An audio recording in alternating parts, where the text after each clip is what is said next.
Ce film a été fait pour mieux expliquer l'annonce du diagnostic dans les maladies rares. Cette annonce peut avoir un véritable impact sur le parcours de soins du patient, sur l'adhésion au traitement, sur la relation patient-soignant. Alors venez par là, monsieur. Allez-y, asseyez-vous. Merci. Voilà, donc je suis le docteur Olivier. Enchanté. Et vous êtes monsieur Coutin, c'est Oui. ça? D'accord, bonjour, enchanté. Bonjour. Donc c'est votre médecin traitant qui vous a adressé à moi pour faire le point un petit peu sur ce qui vous est arrivé au niveau du foie, je crois. Oui, mon médecin traitant parce que j'ai changé plusieurs fois. D'accord, très bien.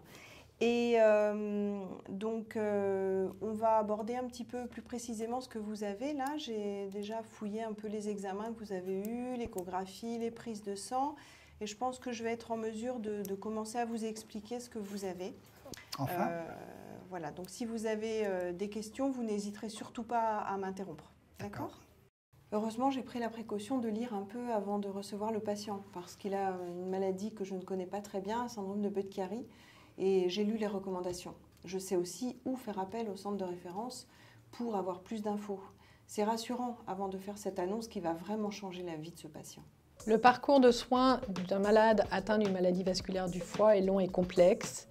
On parle d'errance diagnostique. Par ailleurs, le début de la maladie a pu être extrêmement difficile, douloureux, complexe. Le patient peut avoir d'autres pathologies associées. Pour toutes ces raisons, il est extrêmement important de parfaitement connaître le dossier médical du patient avant de lui expliquer son diagnostic. Est-ce qu'on vous a parlé de maladie de Budd-Chiari, de syndrome de Budd-Chiari? Syndrome de Budd, non, absolument pas, docteur. On va essayer de simplifier, d'accord? Oui, effectivement, c'est votre foie qui est malade. Il est malade parce que, en fait, ce sont les vaisseaux du foie qui sont bouchés. Donc, si je vous montre ce schéma sur lequel le foie est dessiné, vous avez des gros vaisseaux ici qui permettent au sang, une fois filtré par le foie, de sortir et d'aller vers le cœur. Et ces gros vaisseaux-là, ils sont bouchés. Donc, en fait, ça ne circule plus normalement. Et donc, c'est ça qu'on appelle un syndrome de Budd-Chiari, parce que c'est la première personne qui a décrit cette maladie. Voilà. Syndrome de Budd-Chiari. Voilà. Mais retenez surtout que c'est des caillots dans les gros vaisseaux qui sortent du foie. Voilà, pour schématiser. D'accord. Et donc, le flux à l'extérieur, vers l'extérieur du foie ne se fait pas bien. Bon. Est-ce que c'est plus clair pour vous? Oui, c'est clair grâce à vos explications à votre schéma.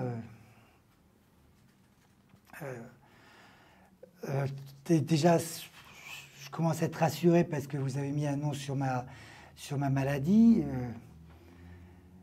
Mais ce que je ne comprends pas, c'est pourquoi ça tombe sur moi. Pourquoi moi? Qu'est-ce que j'ai fait?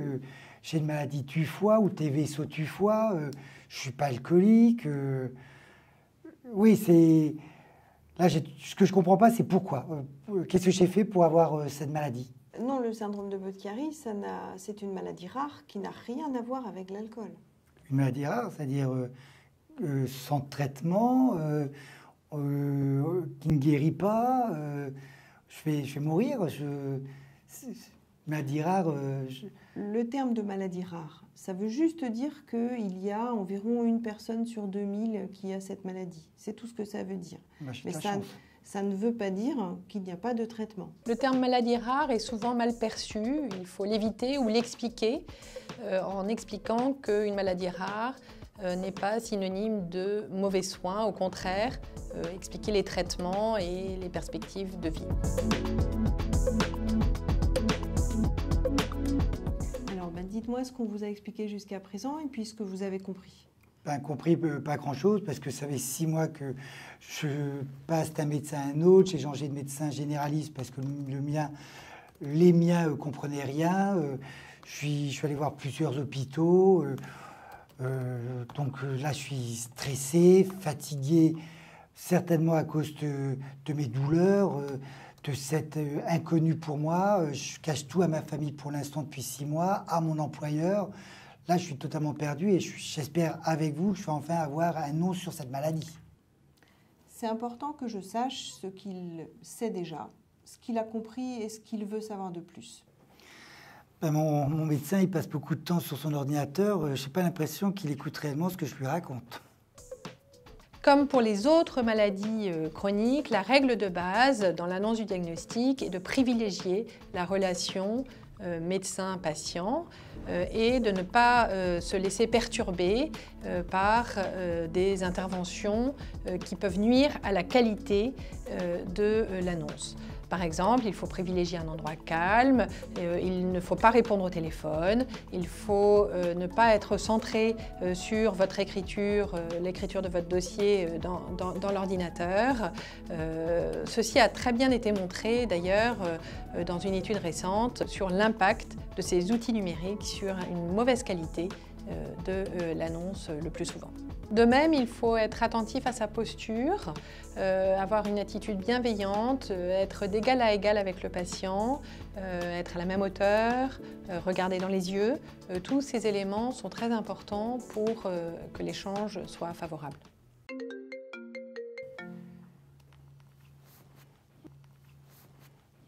Excusez-moi. Je vous en prie. C'est important de ne pas se laisser distraire pendant une consultation d'annonce et de montrer qu'on est vraiment tout à l'écoute du patient. Que ce soit le téléphone, la porte qui s'ouvre, il n'y a pas d'urgence qui justifie d'interrompre ce moment d'échange privilégié. Bon, on a dit beaucoup de choses déjà, c'est compliqué. Qu'est-ce que vous pensez de tout ce qu'on a évoqué déjà ? Il faut utiliser des questions ouvertes pour amorcer le dialogue et être ouvert à toutes les questions que peut se poser le patient, auxquelles vous n'aurez pas d'accès si vous posez des questions fermées, et de recommencer à chaque consultation. Une question ouverte, c'est une question qui va commencer par pourquoi, comment, quel, et qui ne va pas demander une réponse par oui ou par non, qui ferme forcément la discussion. C'est plutôt angoissant ce que vous m'avez raconté, maladie rare.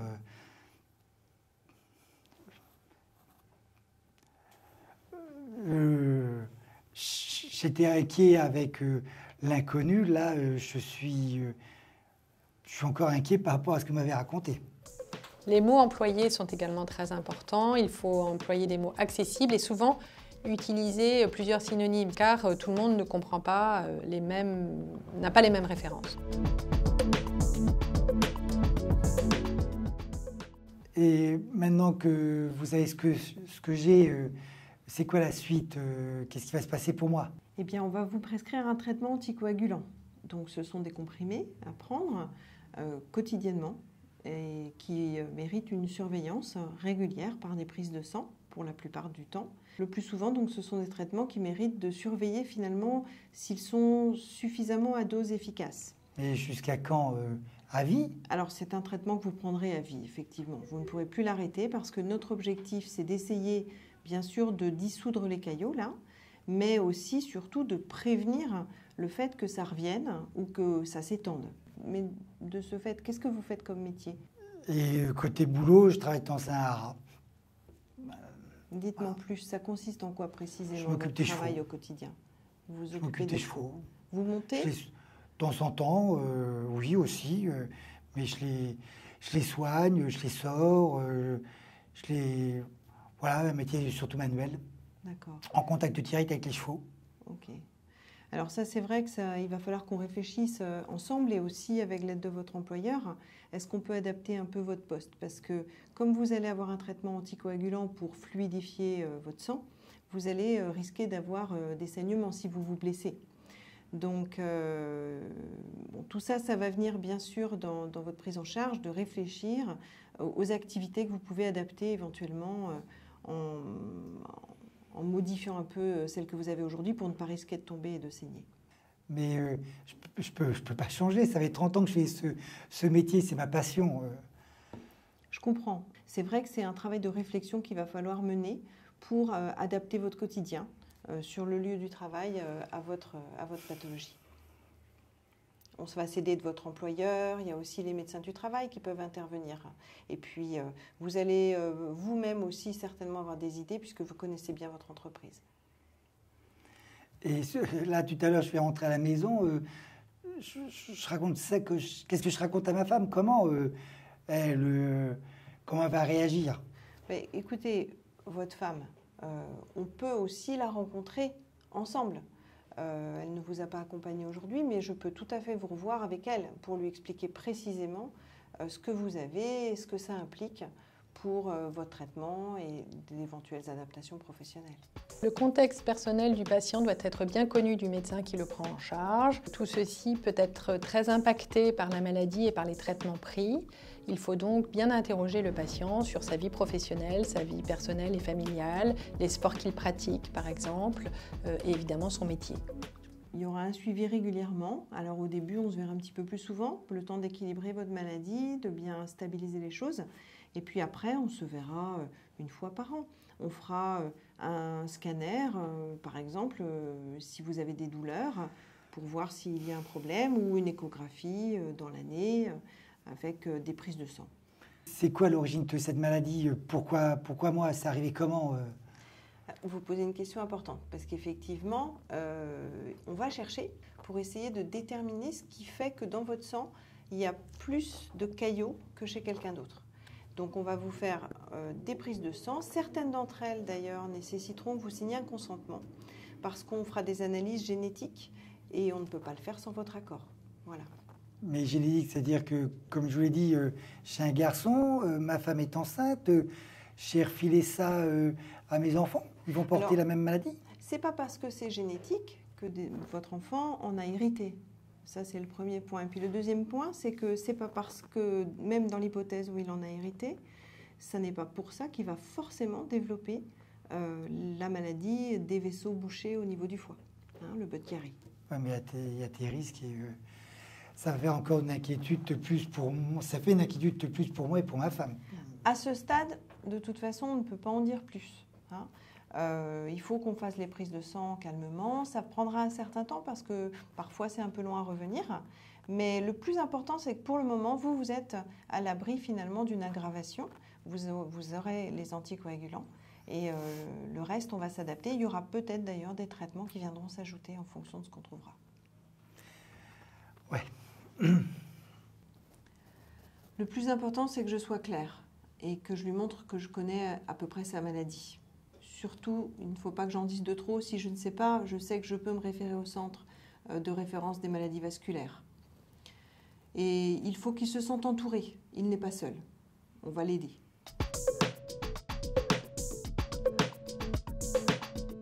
Là, je ne sais plus faire quoi je vais. Je suis un peu perdu entre le traitement, les anticoagulants, les questions de génétique, mon changement de poste. C'est beaucoup de choses à gérer là. Oui, je comprends.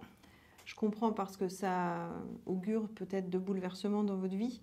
Donc c'est normal d'être stressé. On le sait, hein, que quand on annonce ce type de maladie, les patients sont stressés. Donc c'est normal que vous le soyez. Mais vous n'êtes pas seul.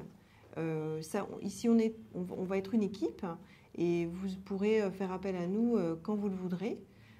Si vous en ressentez le besoin, on peut aussi faire appel à une psychologue éventuellement. Ça peut être une aide pendant un temps, vous n'êtes pas obligé, ça ne veut pas forcément dire prendre des médicaments, hein. Et puis il y a aussi la possibilité, si vous le souhaitez, de rencontrer des patients qui ont une maladie qui ressemble ou qui est identique à la vôtre. Et il y a une association de patients qui justement se propose de faciliter ça. Oui, si c'est pour me retrouver avec des patients assis en rond et rabâcher toute son histoire. Ça ne va rien changer à notre relation à nous, que vous le fassiez ou pas. Je vous en parle parce que ça existe et que ça peut être une aide. Mais vous pouvez déjà dans un premier temps regarder le site si ça vous intéresse. Les informations que vous allez lire, elles ont été triées en accord avec les médecins du centre de référence. C'est pas toujours facile de trouver les bonnes ressources. Donc voilà. Pourquoi pas, si ça peut me rassurer, ainsi que ma femme, de rencontrer des patients qui ont la même pathologie et qui vivent, d'après ce que vous racontez, bien leur maladie, si ça peut répondre à cette angoisse, oui, pourquoi pas. Voilà. pourra toujours l'envisager quand vous aurez digéré un petit peu les choses, parce qu'il y a tout un temps d'acceptation de la maladie. Travailler avec les associations de patients est indispensable dans les maladies rares. Il est souhaitable que le patient rencontre ou ait un contact au moins une fois avec l'association, qui est à lui de décider ensuite s'il veut poursuivre ses relations et ses interactions avec l'association. Le partage d'expérience avec l'association pour les patients est une vraie force et fait partie entièrement du traitement de la maladie. L'association de patients est un support à la fois personnel, logistique, de documentation, de reformulation. Mon expérience est que c'est toujours un atout et une aide dans la vie du patient atteint d'une maladie rare. Mais docteur, là, comme je vous l'ai dit, en 6 mois, j'ai rencontré je ne sais plus combien de médecins qui m'ont raconté tes maladies du foie, tes cirrhoses, tes cancers. Qu'est-ce qui me dit que c'est vous qui avez raison sur cette pathologie?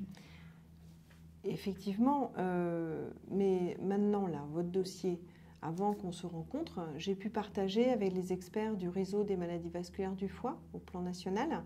Et donc, je suis sûre de ce que je vous dis. Les images ont été relues par des radiologues, vues aussi par des médecins spécialisés. Donc, il n'y a pas de doute sur ce diagnostic. C'est bien ça. Donc, à ce stade, ce qui va être important, ce sera de bien prendre vos médicaments, bien régulièrement, qu'on s'assure par des prises de sang qu'ils sont bien équilibrés, parce qu'il y a des adaptations de doses à faire au départ. Et d'ailleurs, on peut aussi s'aider, alors bien sûr votre généraliste va être inclus, pour qu'on fasse un vrai travail d'équipe autour de vous. Il y a aussi la possibilité de rencontrer des infirmières qui sont spécialisées dans le domaine, et même de faire appel à des centres en fait, spécialisés dans l'équilibre des anticoagulants. Donc c'est vraiment un travail d'équipe dans lequel vous aurez vraiment le rôle central, mais on va vous aider, on va vous épauler et on va y arriver. Même si je suis encore inquiet à ce stade, je suis rassuré de savoir qu'il existe un réseau d'experts des maladies vasculaires du foie et je pense que je vais accepter l'offre du médecin de rencontrer un psychologue ainsi que tes patients qui ont le même vécu que moi. Ça peut être rassurant pour moi et mon entourage.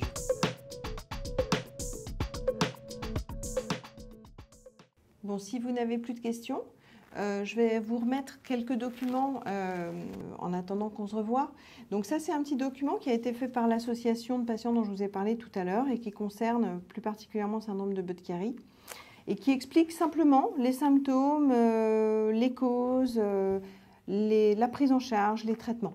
Très bien. Donc ça, vous pouvez le consulter, mais vous pouvez aussi aller sur le site de l'association de patients tout simplement ou sur le site des maladies rares du foie. Alors, il y a un volet sur les maladies vasculaires du foie, c'est le site Fil-Foie.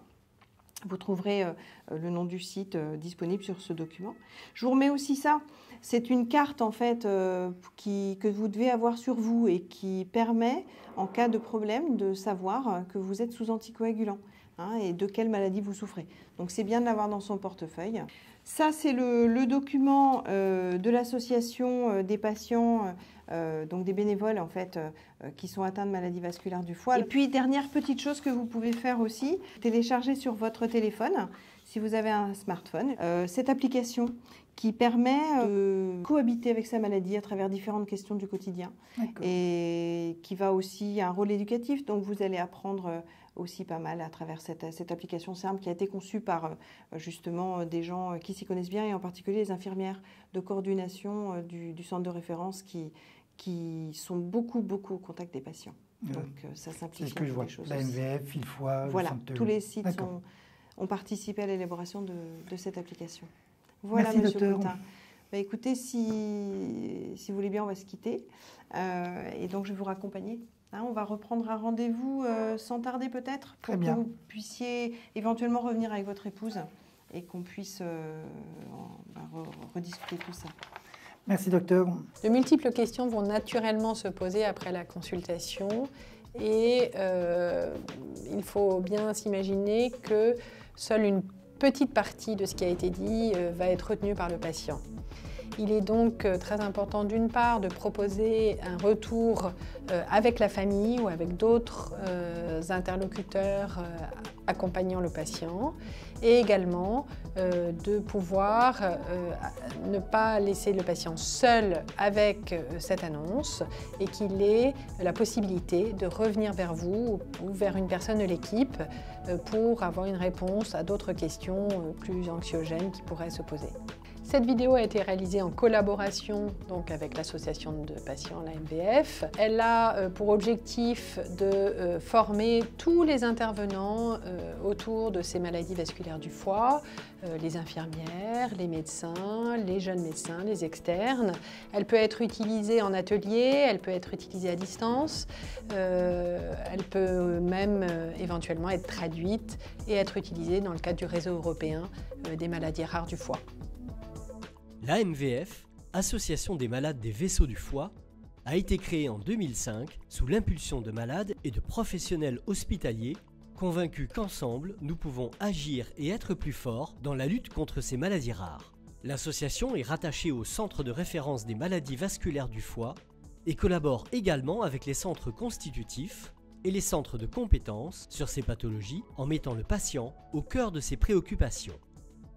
La première de ces actions consiste à faire le lien entre les malades afin de les sortir de leur isolement, de les informer et de les soutenir. L'AMVF regroupe ainsi des malades, leurs familles, des proches et sympathisants. Sa communication au sens large s'effectue par différents canaux: site internet, mail, Facebook, plaquettes sur des thèmes médicaux et bulletins annuels. Son objectif est ainsi d'améliorer la connaissance de ces maladies auprès des publics concernés. Elle soutient financièrement la recherche et s'investit aussi dans différents projets, comme la présente vidéo, pour améliorer la prise en charge globale des patients et participer activement à l'avancée de la science sur les pathologies des vaisseaux du foie. Ensemble, soyons plus forts.